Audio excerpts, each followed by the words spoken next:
Hello mga kajuday! For this video po, magluluto po ako ng karneng giniling.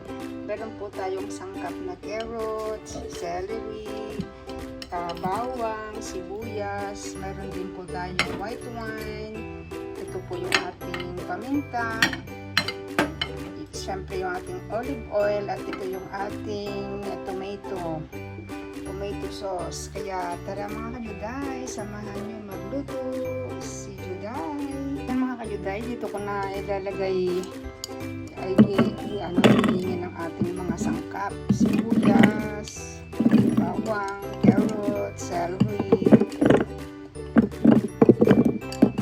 Ayan.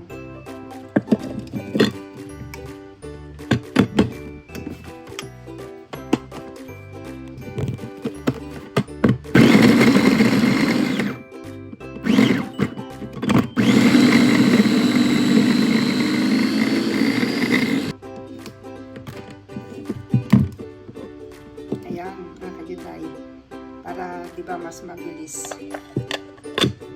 Ayan mga kajuday, una muna maglalagay na tayo ng olive oil.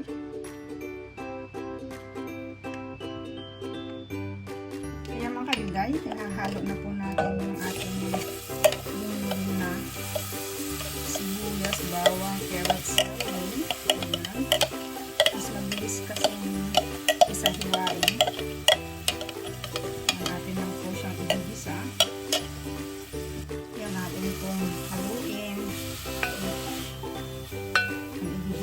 Igigisa lang po natin mabuti at tsaka natin ihuhulog ang ating karneng giniling.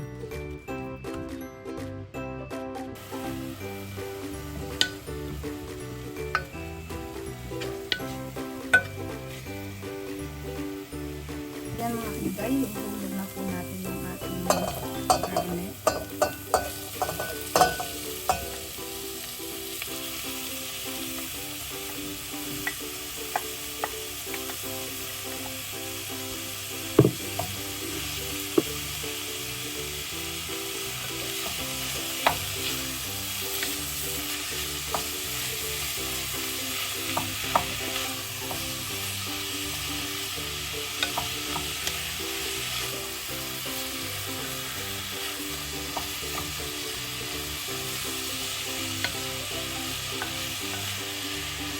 Yan natin lang haluin mabuti.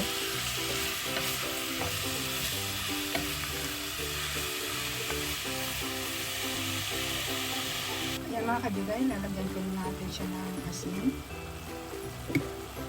Lalagyan na rin natin ng paminta.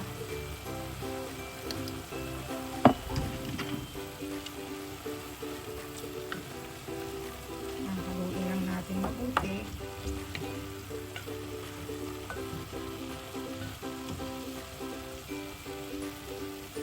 Ayan mga kajuday, ngayon naman ilalagay na po natin ang ating white wine. Ayan lang natin absorb. Ayan mga kajuday, pwede na natin siyang haluin. Absorb na po yung ating white wine.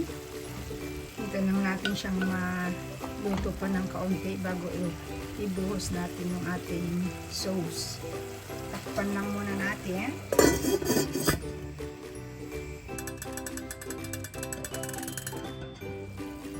Ayan mga kajuday, huhulog na po natin yung ating tomato sauce. Ayan po, iubos natin to kasi itong ating karneng giniling ay para po ito sa ating lasagna. Ang ating haluin at ating puling takpan. Dapat po lulutuin natin siya ng mga 2 oras. Kasi pag tagal ng karneng giniling o ragu, mas masarap po para sa ating gagawing lasagna.